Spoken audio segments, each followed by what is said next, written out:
Jacques Lang était là, il aurait dit belle salle. Qu'est-ce que tu en penses?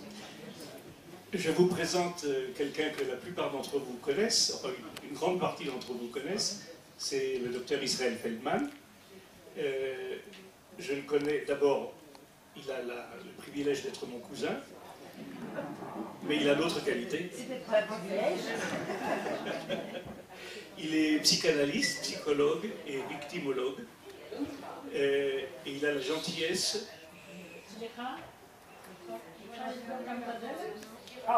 il a la gentillesse de diriger notre groupe de parole, c'est-à-dire le groupe de parole d'Aloumim, les enfants cachés pendant la Shoah en France, dont je suis le secrétaire, et il va pouvoir donc vous parler d'Israël émissaire. C'est avec un point d'interrogation? Non, sans point d'interrogation. Israël étant victimologue, ce n'est pas un sujet très gai, mais je ne pense pas qu'on puisse attendre d'un victimologue qui parle de choses gaies, mais c'est certainement très, très intéressant. Donc, le docteur Israël Feldman est chargé de relations, entre autres, avec Israël, au sein de l'amicale judéo-arménienne, exact. Cette association existe en France et en Arménie seulement. Il est également responsable de la lutte contre la désinformation, ce qu'on appelle également la Hasbara, merci, au sein du Bnei Brit Israël. Il a fait dernièrement un voyage en Argentine, en Espagne. Il parle couramment l'espagnol, entre autres. Et il va donc nous parler de son voyage et du sujet d'Israël, bouc émissaire. Israël, je te passe la parole. Merci. Attendez, je vais boire un peu. Alors, vous inquiétez pas, je vais parler en français, pas en espagnol. Alors, je suis très, très heureux d'être parmi vous, parce qu'effectivement, ça fait déjà pas mal d'années que j'anime le groupe de parole d'Aloumim Tel Aviv. Ça doit faire à peu près 8 ans, c'est ça.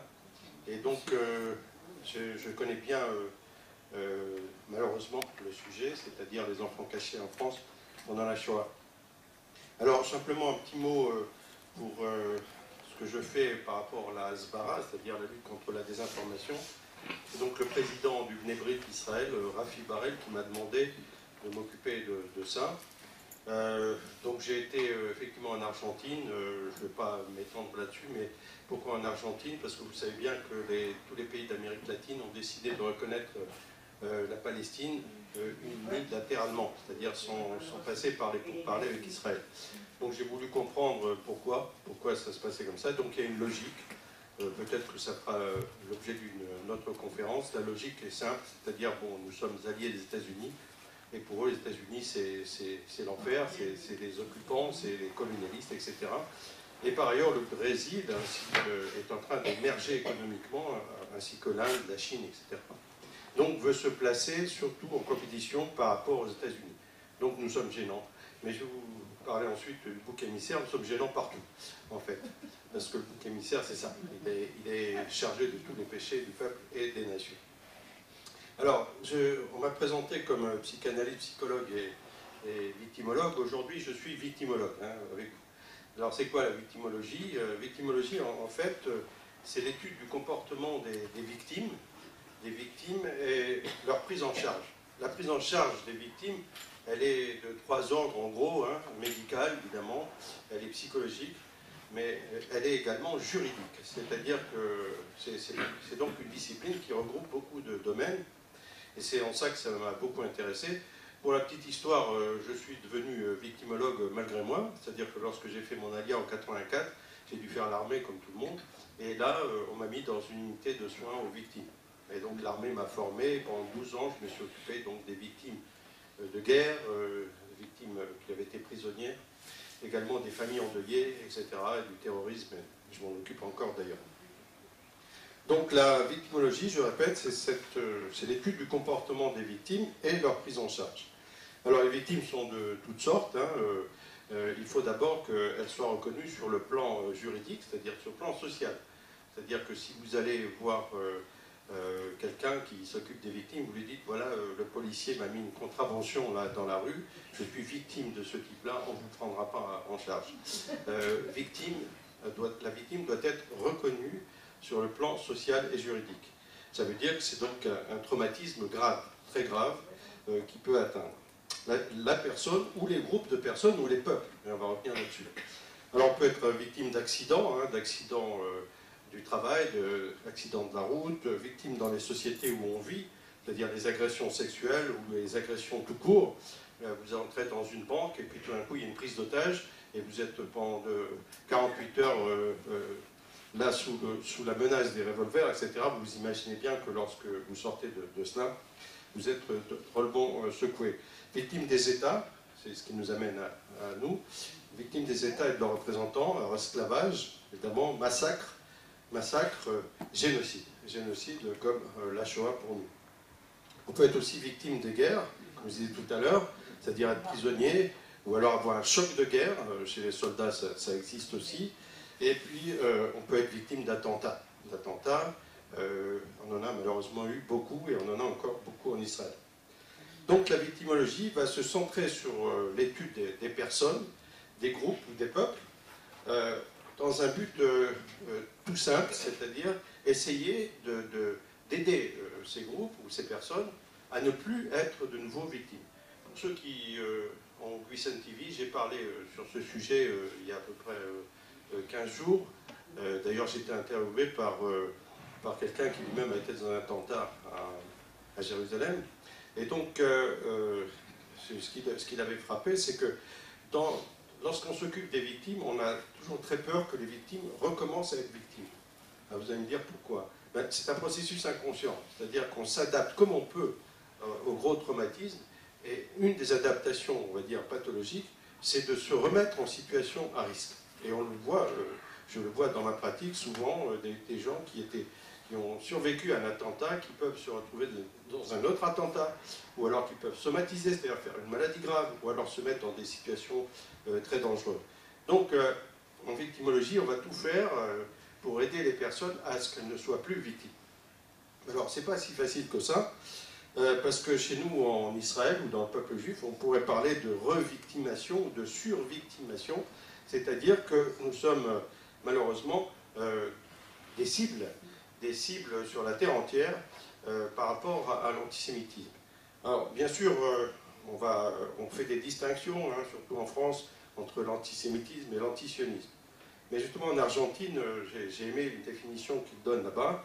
Ils disent « Nous avons été victimes de l'antisémitisme religieux, c'est-à-dire avec toutes les persécutions du Moyen-Âge, etc., ou même de l'Inquisition. Nous avons été victimes de l'antisémitisme racial, c'est-à-dire avec toutes les théories raciales qui ont commencé au XIXe siècle et qui sont arrivées au comble avec les nazis.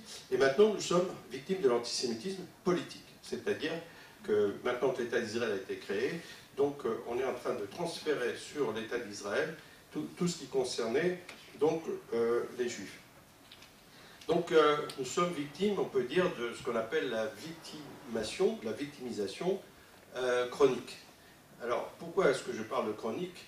Parce que forcément, je vais dire quelques mots sur la victimation aiguë. Alors c'est quoi la victimation aiguë? C'est lorsque dans la vie de quelqu'un ou d'un groupe ou d'un peuple, il y a une fois eu un traumatisme grave, mais ça n'a pas continué. Donc là, disons, on peut s'en sortir plus facilement, parce que ça ne se reproduit pas dans le temps. Bien, la victimisation, au contraire, chronique, c'est lorsqu'on revient sans arrêt attaquer la même victime ou les mêmes victimes. C'est-à-dire qu'en permanence, on revient, on attaque les mêmes personnes. Évidemment, pour la victimisation aiguë, encore une fois, le pronostic est plus favorable. Maintenant, dans la victimation chronique, là, le pronostic est plus sévère et la prise en charge est difficile. La prise en charge est difficile sur le plan judiciaire. Il faut trouver et prouver les agressions et les agresseurs. Il faut les amener en justice, ce qui n'est pas simple du tout. Sur le plan social, on a tendance à considérer les victimes comme étant coupables d'avoir attiré l'agression. Et puis, Sur le plan médical eh bien, et psychologique, on a beaucoup de mal à aider ceux ou celles qui ont été revictimisés comme ça plusieurs fois dans leur histoire, et particulièrement pour les peuples également. Il y a un problème que l'on trouve chez la plupart des victimes qui souffrent de la victimisation chronique, c'est ce qu'on appelle l'identification à l'agresseur. Alors c'est quoi? Eh bien, c'est quoi? C'est simplement que on va s'auto-agresser au lieu de demander justice par rapport aux agresseurs. Donc, on va me dire, oui, mais bon, c'est quoi ce processus? Bien, qu'on veuille ou non, ça existe. C'est-à-dire que quelqu'un qui a été énormément agressé, ou un peuple qui a été énormément agressé, il va faire sien ou sienne les valeurs de l'agresseur. Il va s'identifier à cet agresseur. Il va essayer finalement de s'en sortir comme ça. On dit que c'est une reconstruction pathologique. Alors, comment est-ce qu'on est arrivé à ça? Bien, on a fait des études sur, vous savez, les gens qui ont été torturés. Alors, qui ont été torturés, bien sûr, ici, nous avons des prisonniers qui ont été torturés à l'étranger, mais nous avons aussi, au niveau de la planète, des tas de régimes qui ont établi la torture, et ça existe toujours, hein, que ce soit en Iran ou ailleurs. Donc, c'est quoi, en fait, celui qui a été torturé? Ça peut être le juif, le cosmopolite, hein, du temps des soviétiques, le subversiste, le communiste, l'arabe, le sous-homme, enfin, tout ce qu'on veut. Et au-delà de la souffrance physique qu'on impose à la personne qui est torturée, avec violence, il y a toute cette douleur psychique qui atteint la personne, avec une angoisse extraordinaire, massive, une souffrance, des hallucinations, de la honte, de la culpabilité, etc. Alors les moyens employés, je ne vais pas rentrer dans le détail, mais vous savez, les tortionnaires s'y connaissent. Ben, ils l'ont fait pendant la Shoah, évidemment, insomnie provoquée, simulacre d'exécution, provocation, simulation de la mort également, coups, viols, bouleversement de l'ordre social. En Argentine, par exemple, les gens étaient arrêtés du temps du régime des généraux et amenés dans les stades. Alors, vous savez que le football en Amérique latine, et particulièrement en Argentine, c'est quelque chose d'extrêmement populaire, important, etc. Donc les amener là, et c'est là qu'ils étaient torturés. Là où les gens viennent, vous voyez, au contraire, se distraire et s'amuser. Donc, qu'est-ce qu'il se passe lorsque les gens sont torturés à ce point? Eh bien, ils ont un immense besoin d'amour, ce qui est normal. Lorsqu'on est maltraité à ce point, on est ivre du besoin d'être réconforté et d'être aimé, et alors qu'on n'est confronté qu'à la haine. Donc on est détruit, etc. Et c'est au moment où il y a cette destruction qu'il y a ce qu'on appelle une inversion des polarités affectives. C'est-à-dire, eh bien, le torturé va s'attacher à son bourreau. Alors, il ne va pas le dire comme ça s'il s'en sort. C'est très difficile de s'occuper des gens qui ont été torturés, parce qu'ils ne vont pas dire je me suis attaché à mon bourreau, c'est pas possible de reconnaître ça. Mais il y a ce besoin d'être aimé qui fait qu'on inverse les polarités affectives et qu'on s'attache à celui qui nous fait mal. C'est pourquoi, après, il est extrêmement difficile de s'en sortir, à cause de cette inversion qui a eu lieu. Et l'horreur est devenue désirable, et ce qui était bien avant tout cela devient absolument horrible pour les personnes. Donc on retrouve ça, alors là, en victimologie, on s'intéresse maintenant au peuple aussi, également, comme je vous disais, et on retrouve ça un peu dans la mentalité de tous les peuples opprimés, pas seulement chez les Juifs. Je travaille aussi avec les Arméniens, j'ai travaillé aussi avec les descendants des esclaves aux Antilles, où j'étais aussi en Afrique, etc. Et l'identification aux oppresseurs a pris souvent le pas sur le respect qu'on doit aux siens. On trouve ça chez nous aussi, également. On a malheureusement des gens de notre peuple qui sont prêts à se mettre, vous voyez, avec les bourreaux contre eux-mêmes, finalement. C'est ce qu'on appelle un processus d'auto-victimisation.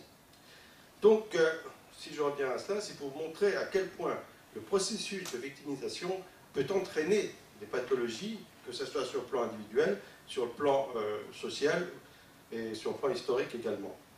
Je vais juste, avant maintenant d'aborder le bouc émissaire, parler de ce qu'on appelle en victimologie la notion de cible, ou target en anglais. Alors c'est quoi une cible? C'est une personne, un groupe, une ethnie, un peuple, dont les caractéristiques, justement, vont favoriser après le passage à l'acte criminel contre eux. Alors, pour un exemple, avant d'en parler, je veux dire que dans les procès, souvent, encore une fois, on décrète que la victime a provoqué. Bon, on le retrouve par exemple pour la femme qui a été violée. Certains juges, bon, on espère qu'ils sont moins nombreux maintenant, pensent qu'elle l'a provoqué, puisqu'elle a été habillée de telle manière, et puis elle a été dans tel endroit, etc. Donc si elle a enduré cette souffrance, c'est à cause de son maquillage, sa tenue vestimentaire, etc. Les maranes, j'ai été beaucoup en Espagne, les maranes, ou violées en hébreu, sont encore considérés par certains dignitaires de l'Église catholique espagnole comme coupables d'avoir provoqué leur conversion forcée ou leur persécution, ou même leur exécution. Pourquoi? Parce que, on m'a dit, des officiels religieux catholiques m'ont dit tout simplement, écoutez, ils ne s'assimilent pas. Ne s'assimilez pas. Avec votre religion, vous êtes toujours différents. Toujours différents. C'est vous qui provoquez l'antisémitisme. Donc, on entend ça aussi dans la presse par rapport à l'État d'Israël. L'État d'Israël provoque les attentats du Hamas, du djihad islamique, du Fatah, du Hezbollah, de tout ce qu'on veut. C'est-à-dire, la victime est encore une fois coupable de provoquer. Bon, je vais parler maintenant de bouc émissaire pour montrer pourquoi il y a ce processus. Depuis des millénaires, donc les Juifs, nous avons fait fonction de bouc émissaire, de victimes expiatoires. Partout, nous avons erré, entre guillemets. On est à l'Institut français, mais j'ose le dire quand même. Eh bien, Bernard Lazare, vous savez, ce grand sioniste français, a dit « Ce qui me choque, car c'est contraire à la justice, c'est de rendre dans un but fort louche les Juifs responsables de tous les maux sociaux. » Il a dit ça au début du XXe siècle, lors d'une conférence sioniste en France. Alors, que signifie l'expression bouc émissaire? Alors, si vous connaissez la Torah, évidemment, vous savez ce que c'est. Je vais vous lire le passouk, le verset. Quant au bouc désigné par le sort comme bouc émissaire, on le présentera vivant devant l'Éternel pour servir à l'expiation des péchés du peuple et pour être chassé comme bouc émissaire dans le désert. Excusez-moi. Je vais être victime de ma soif quand même. Alors, en hébreu, le terme c'est Seir le Azazel. Bon, Seir, vous savez, ça veut dire bouc, et ça donnait Seir, c'est-à-dire le bouc, vous savez, le barbu, il a des poils. C'est pour ça qu'on l'appelle comme ça. Et Azazel, eh bien, c'est un mot qui est lié au jour de Yom Kippour et qui semble venir de la racine Azal, qui veut dire enlever, séparer, mis à part. Il est intéressant de noter qu'aussi, en arabe, le mot Azazel désigne le démon, le mal. Donc le verset de la Torah est intéressant. Pourquoi? Parce que le bouc reste en vie, même s'il est chassé. Il est chassé, enlevé, séparé et envoyé dans le désert, chargé de tous les péchés du peuple lorsque le Kohen Gadol lui mettait la main sur la tête. Bon, évidemment, dans le désert, il avait peu de chances de survie, mais enfin, on ne le mettait pas à mort. De plus, il ne s'agissait pas d'un être humain, ni d'un groupe d'hommes, ni d'un peuple. Il s'agissait seulement, entre guillemets seulement, d'un animal qui avait donc des chances de survie dans le désert. Alors pourquoi ce besoin de bouc émissaire qu'on retrouve partout, c'est-à-dire dans toutes les civilisations? Bien, on peut supposer qu'à l'aube de l'humanité, l'homme, ou ce qui allait devenir l'homme, était confronté à une nature qui lui paraissait vraiment impitoyable. Il n'y avait pas la science pour l'aider, il avait juste des bâtons, des choses comme ça, ou des pierres, donc il avait du mal à ne pas avoir peur face à cette nature.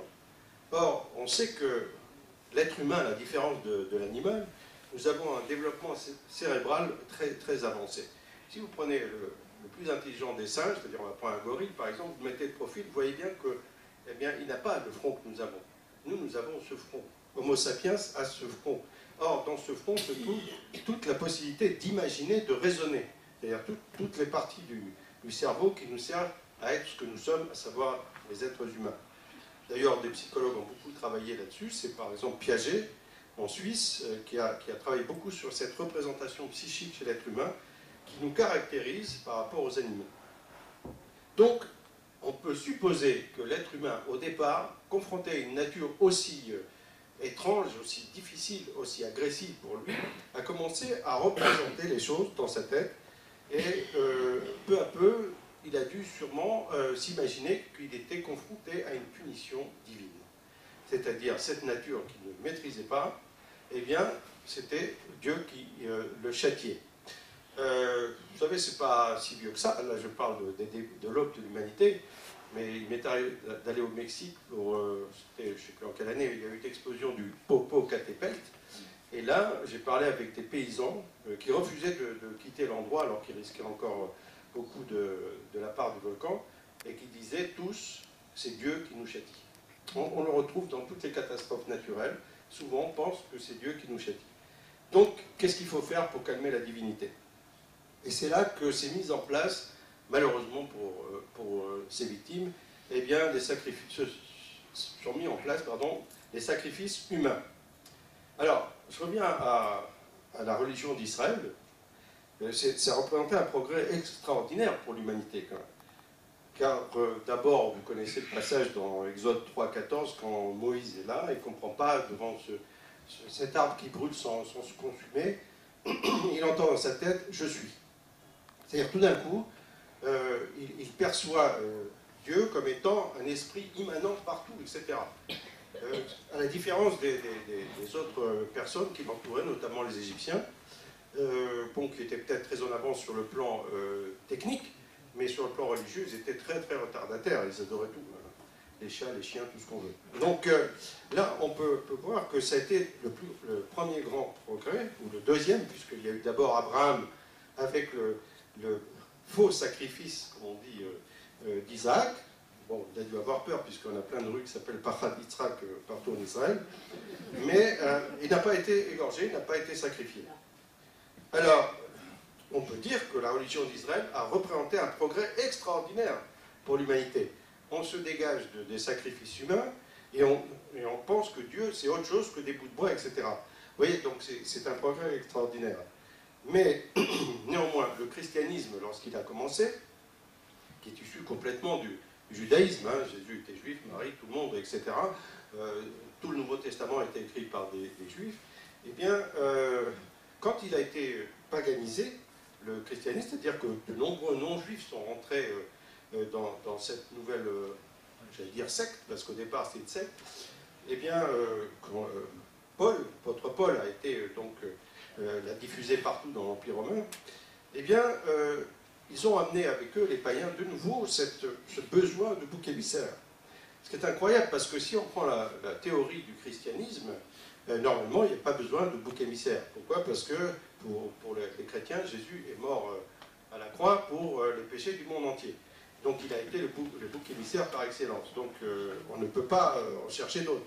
Mais malgré ça, et en plus, j'ai trouvé même dans l'Apocalypse du Nouveau Testament un verset qui dit « Moi, Jésus, j'ai été mort et voici, je suis vivant pour l'éternité ». C'est-à-dire, d'après le christianisme, si Jésus est mort, il est ressuscité. Donc c'est terminé normalement. C'est terminé, on ne doit plus chercher le bouc émissaire.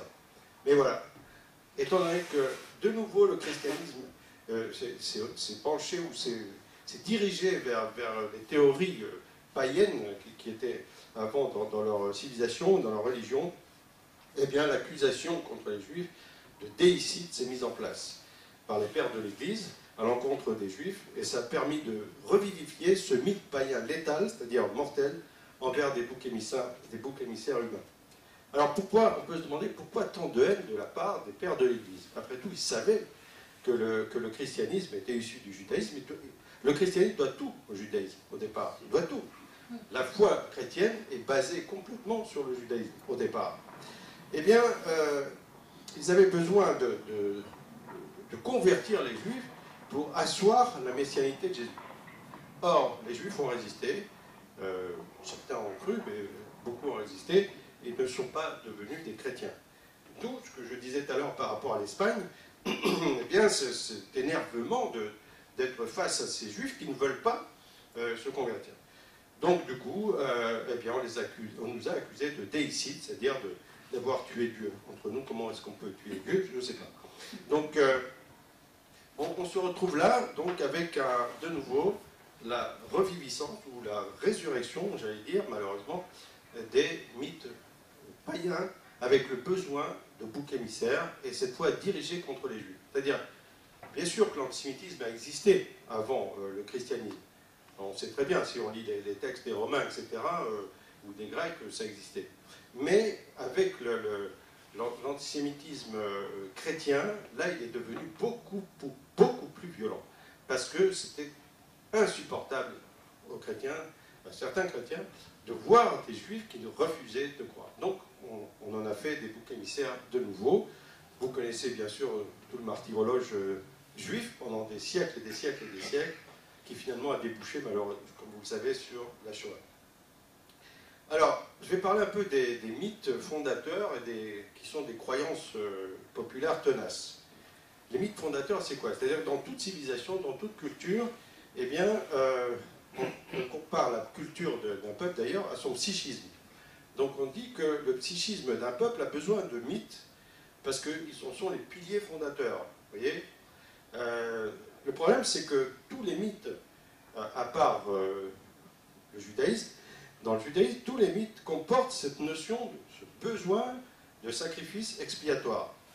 Voilà pourquoi, depuis l'aube de l'humanité, comme je disais tout à l'heure, un très grand nombre d'humains innocents ont péri de manière ritualisée, religieuse et exécutée par la majorité. D'ailleurs, je vais citer René Girard, que vous connaissez peut-être, c'est un auteur, un anthropologue français qui a immigré aux États-Unis, qui a écrit « La gamme entière des signes victimaires figure dans les mythes ». Pour lui, à partir du moment où une civilisation se réfère à ces mythes, eh bien, elle va être victimaire, c'est-à-dire qu'elle va provoquer la victimisation de personnes innocentes. Donc, encore une fois, l'être humain, dans toutes ses cultures, a besoin de victimes expiatoires pour échapper à l'angoisse existentielle, comme nous l'avons vu. Maintenant, puisqu'on est un groupe, vous savez, dans les groupes, il se peut aussi que quelqu'un fasse fonction de bouc émissaire. Ça va très vite. Il y a ce qu'on appelle des groupes de diagnostic en psychologie, c'est-à-dire qu'on met des personnes ensemble pendant quelques jours et l'animateur ne dit rien. C'est-à-dire qu'il laisse aller, ce qui est très angoissant. Et bien en général, très rapidement, une personne, homme ou femme d'ailleurs, va faire fonction de bouc émissaire. Toute l'agressivité va se mettre contre cette personne. Bon, on voit donc qu'on n'est pas à l'abri. Hein. On n'est pas à l'abri de cela. Nous avons tous besoin quelque part pour échapper à l'angoisse, parce que quand l'animateur ne parle pas, ça crée une angoisse. On ne sait pas ce qui va se passer. Donc on va chercher un bouc émissaire. Alors, le bouc émissaire, évidemment, c'est pas n'importe qui, et je vais revenir, on n'est pas bouc émissaire comme ça. Bref, lorsque les délinquants vont se transformer en piliers de l'ordre social, dit René Girard. Ça veut dire quoi? Ça veut dire qu'en fait, il y a un désordre comme ça, et donc la majorité décide que c'est telle personne, tel groupe, ou qui que ce soit, qui est responsable du désordre. Donc, ils deviennent délinquants contre ces pauvres gens, sans en être conscients.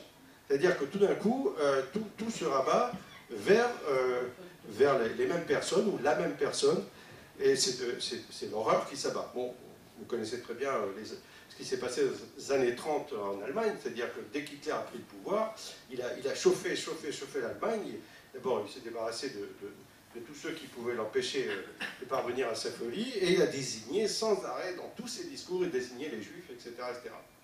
On a retrouvé ça aussi au Rwanda, lorsque les Tutsis ont été désignés par ce qu'on appelle la radio des 1000 collines, sans arrêt, ils étaient responsables de tous les péchés, de tous les malheurs, etc.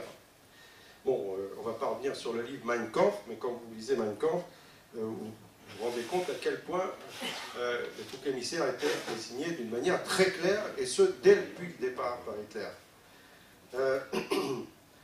Donc, on est dans un processus paranoïaque. C'est-à-dire, c'est quoi la paranoïa? C'est-à-dire qu'on est persuadé que celui qui est en face de nous veut du mal, ce qui n'est pas vrai.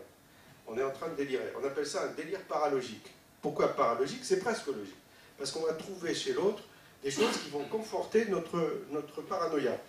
Et voilà, et on se trouve, par exemple, par rapport à l'État d'Israël, un peu dans le même processus, c'est-à-dire qu'on est persuadé d'être en vrai lorsqu'on décrit les Israéliens comme étant les pires de la terre, etc. On oublie que les Arabes ont la graisse de la terre, dit oil, le pétrole, que les musulmans sont presque 2 milliards d'adeptes.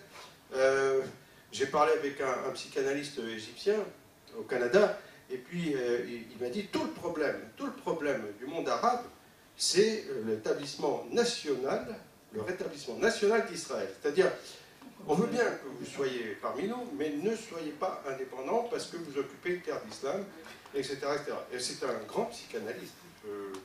Il s'appelle Zbeli. En fait, je lui ai dit, tu voudrais qu'on redevienne un peuple nomade, quoi. On traîne un peu partout.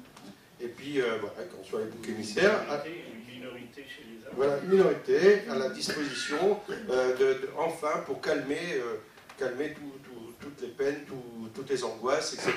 On a sous la main le bouc émissaire. Voilà pourquoi, donc, l'État d'Israël remue tellement la terre entière, parce qu'il y a des juifs partout. Je voyage beaucoup, je peux vous dire que je rencontre des juifs partout. Même dans des petites îles, etc., il y a des juifs. Alors, donc, partout, et c'est toujours la même chose. La religion juive n'a rien à voir avec la religion du coin. Et puis, et voilà. Donc, à chaque fois, on se dirige vers ce bouc émissaire parce que c'est millénaire. C'est 2 fois millénaire, c'est pas nouveau. Alors, je vous disais que non, on n'est pas bouc émissaire comme ça. D'abord, il faut qu'il y ait un prestige au départ. La victime expiatoire comporte des particularités très importantes. Elle est vécue d'abord comme prestigieuse aux yeux de ceux qui vont la sacrifier et comme ayant des pouvoirs magiques. Moi, j'ai vu ça lors d'un de mes voyages en Ouzbékistan. J'ai participé à une conférence à Tachkent et un des professeurs est venu me voir à la fin, donc un Ouzbek, il me dit « Vous, les Juifs, vous avez des pouvoirs magiques. » Attendez, c'est un professeur d'université. Je lui dis « Mais pourquoi vous dites ça ?» Et puis « Parce que vous survivez partout. Vous êtes persécutés partout et vous survivez sans arrêt. Donc, il y a de la magie dans votre religion. » Donc, vous voyez, il y a un prestige au départ. Quelque part, la victime, particulièrement la victime juive, est idolâtrée. C'est-à-dire que, je vous disais tout à l'heure, l'antisémitisme chrétien fonctionnait de la même manière. Tous les fondateurs du christianisme étaient juifs, à commencer par Jésus lui-même. Et voilà, donc l'islam aussi est issu du judaïsme quelque part. Si vous lisez le Coran, vous voyez qu'il y a beaucoup de versets qui font référence à la Bible. Même si Mahomet a décidé d'écrire un nouveau livre, le Coran, d'ailleurs, Kara, ça veut dire écrire, l'écriture, c'est-à-dire, il a écrit un nouveau livre. Là aussi, même chez les musulmans, le prestige des Juifs, au départ, a été très grand. C'est-à-dire qu'on était idolâtrés. Néanmoins, je ne reviens pas là-dessus, mais le refus des Juifs de croire en Jésus ou en Mahomet vient entraîner alors la résurgence de tous les procédés antiques à l'égard des victimes expiatoires. Et voilà pourquoi l'idole se brise et le délire paranoïaque se met en place d'une manière encore plus violente, parce que justement on a idolâtré la personne. Mais ça se retrouve sur le plan individuel. Vous savez, bon, vous êtes des anciens, vous avez tous été mariés. Au départ, quand on se marie, là, on idolâtre un peu l'autre, hein, quand même. Autrement, on ne viendrait pas avec lui, avec elle. Mais après, on découvre ses petits défauts, etc. etc. Et parfois, l'idole se brise, et c'est des couples qui cassent à cause de ça, parce que tout d'un coup, ce n'est pas comme ça qu'on imaginait la personne. Et ça, parfois, dans certains couples, ça peut être très violent.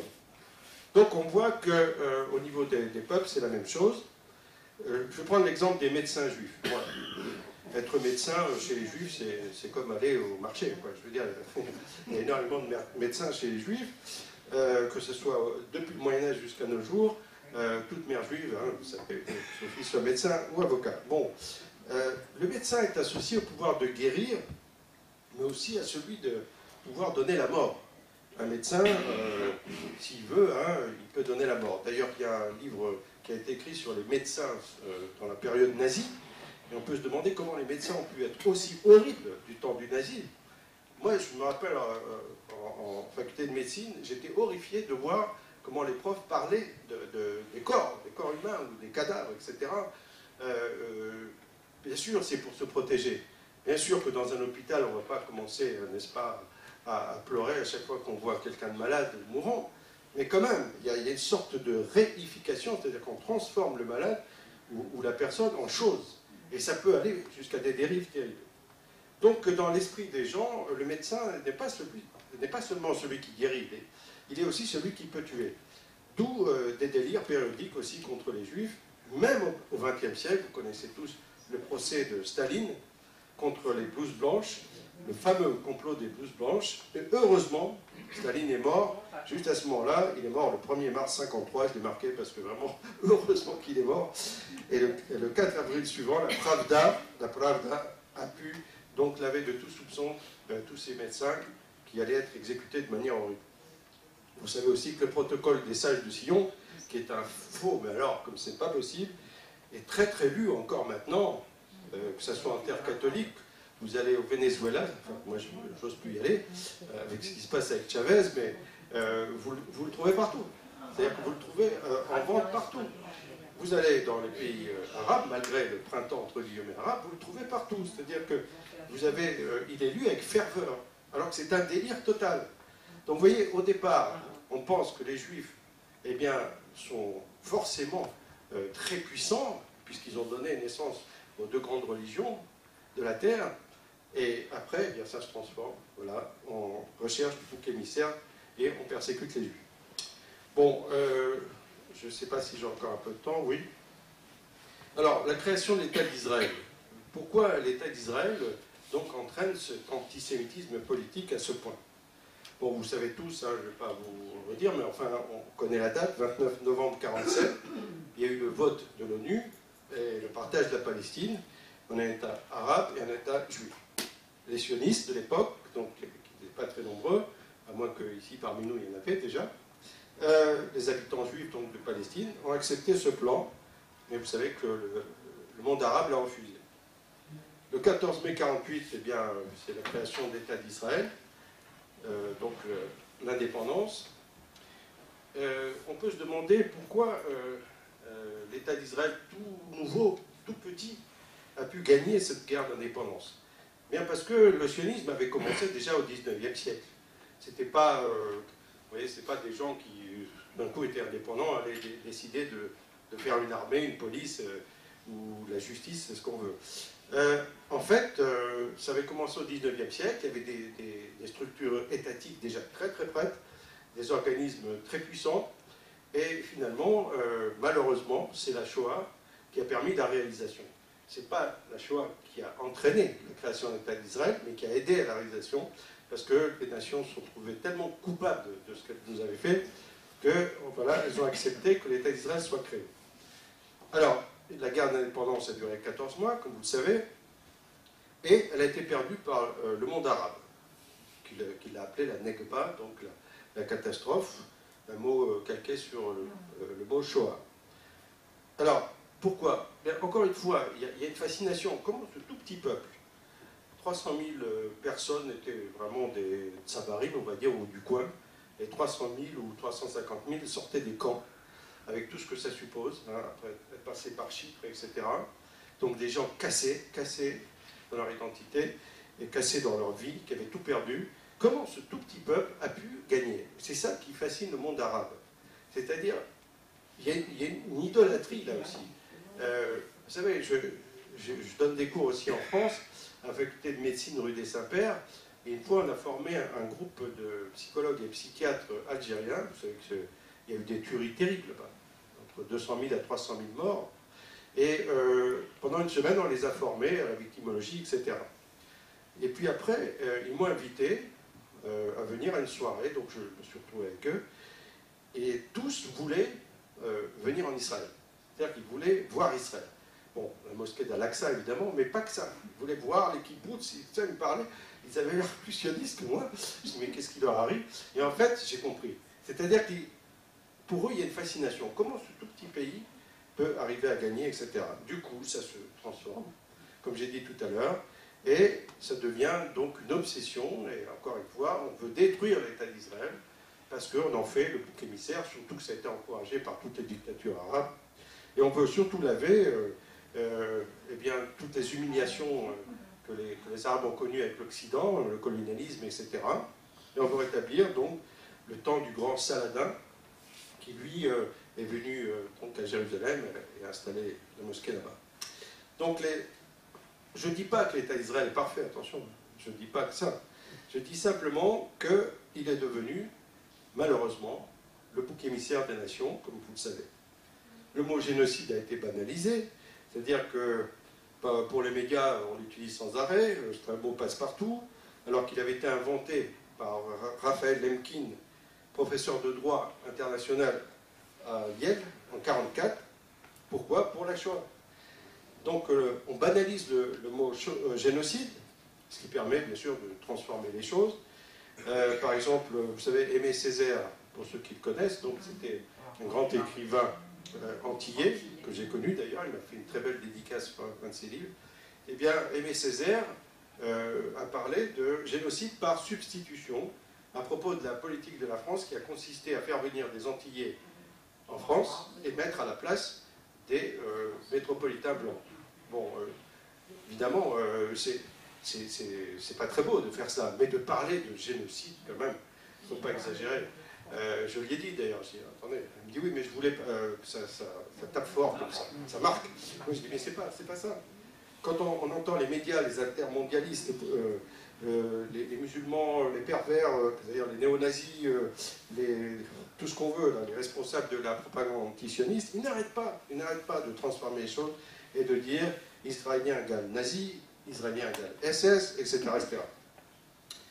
Donc, pourquoi cette insistance à vouloir maintenant maintenir l'État d'Israël dans cet antisémitisme politique et en faire le bouc émissaire des nations?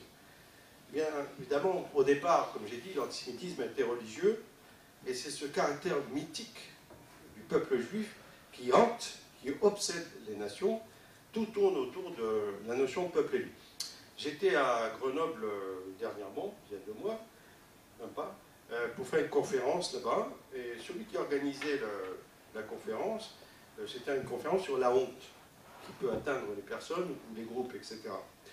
Celui qui organisait la conférence était un juif. Donc il vient me voir, il était mort de peur. Il dit, fais très attention à ce que tu vas dire, fais très attention à ce que tu vas dire. Grenoble est devenu très très antisioniste, etc. Je dis, mais tu m'as invité, tu me laisses parler quand même. De toute façon. Alors, et puis il me dit, surtout ne parle pas de peuple élu, hein. Surtout ne parle pas de peuple élu. Hein. C'est ça qui obsède tout le monde ici, etc. Je dis, non, je ne parlerai pas du peuple élu, on n'est pas venu pour parler de la honte. Mais on voit à quel point, vous voyez, cette notion de peuple élu a été toujours et est encore une obsession qui fait qu'on nous maintient dans le rôle de bouc émissaire. Alors, je vais conclure en vous donnant quand même un peu le moral. Alors, René Girard dit qu'on assiste de nos jours à un déchaînement des rivalités mimétiques. Alors ça veut dire quoi? Ça veut dire que chacun imite l'autre dans la violence. C'est-à-dire qu'il y a des rivalités et chacun est violent en face de l'autre, comme s'il avait un miroir devant lui. Et dans toutes les nations, c'est comme ça, on voit des petits foyers de guerre un peu partout. C'est plus l'affrontement Est-Ouest comme avant, maintenant ça flambe de partout. Et lui, il pense qu'on approche de la fin apocalyptique de l'humanité. Oui, je voulais vous donner le moral, mais c'est mal parti. Et il dit dans un de ses derniers livres, achevé Clausewitz, vous savez que Clausewitz c'est celui qui est le théoricien de la guerre, la polarisation sur des victimes émissaires est devenue impossible. C'est-à-dire l'État d'Israël a été créé, l'État d'Israël se défend, donc on n'est plus des boucs émissaires. On se défend, on ne veut plus être bouc émissaire. D'où, il dit, les rivalités mimétiques se déchaînent de façon contagieuse sans pouvoir être conjurées. C'est-à-dire, à cause de ça, eh bien, c'est le balagan sur la terre entière. À partir du moment où Israël se défend, c'est le balagan. Vous savez qu'après 8 ans, bon, la guerre de Gaza, elle a été ce qu'elle a été, mais 8 ans de bombardement, j'étais à Sderot, m'occuper des enfants là-bas. Et je peux vous dire que c'est pas possible, pendant 8 ans, recevoir des bombes, au bout d'un moment, bon, il y a une réaction. Et là, c'est le déchaînement sur la terre entière, parce que, effectivement, le bouc émissaire qui se défend, c'est la panique. C'est comme dans un groupe, d'ailleurs, sur le plan psychologique. Lorsque la personne qui a été bouc émissaire dit « j'en ai marre, je ne veux plus », et décide de changer, bon, vous savez, vous connaissez toutes ces histoires, le petit garçon qui se fait frapper à l'école et qui décide d'apprendre le judo ou le karaté, et qui, après 6 mois, casse la gueule à tout le monde, alors, évidemment, c'est la panique. On dit de lui, il est devenu brutal. Apparemment, qu'est-ce qu'il a pris comme coup, hein. Donc, René Girard, lui, dit que la seule solution, eh bien, c'est de croire dans le Christ. Pourquoi? Parce qu'il dit, il est catholique. Et pourquoi est-ce qu'il dit ça? Parce qu'à partir du moment où on réalise que le Christ est mort et ressuscité, donc comme victime régime expiatoire, eh bien, on peut éviter que la planète saute. Il faudrait que tous les gens deviennent chrétiens. Moi, je dis que c'est un vœu pieux, mais je ne crois pas que ça suffirait. Pour ma part, alors je pense, c'est là que je vais vous donner un peu le moral quand même, pour ma part, je pense que le rétablissement d'Israël sur sa terre ancestrale a représenté un immense espoir pour l'ensemble des victimes humaines. L'ensemble. À commencer par tous les peuples qui ont été opprimés, et ce, malgré les apparences. Malgré les apparences, malgré le problème palestinien, etc. Nous donnons un espoir à beaucoup, beaucoup de gens. J'avais été en Afrique, donc c'était au Centrafrique, et puis j'ai parlé avec un ministre là-bas qui m'a pris à part, il m'a dit surtout ne lâchez pas, on a besoin de vous. Je ne peux pas savoir, bon, tout ce qu'on dit c'est du baratin, on est obligé, mais on a besoin de vous. J'ai parlé aussi avec un Mauritanien, avec qui j'ai fait une conférence d'ailleurs, qui lui était l'ambassade de Mauritanie à Paris, et qui a été renvoyé à cause de ce qu'il a écrit par rapport à l'esclavage qu'il y a encore en Mauritanie et dans les pays musulmans, arabo-musulmans. Et il m'a dit la même chose, surtout ne lâchez pas, surtout ne lâchez pas en Israël. Ne partez pas, restez, résistez, parce que nous avons besoin de vous.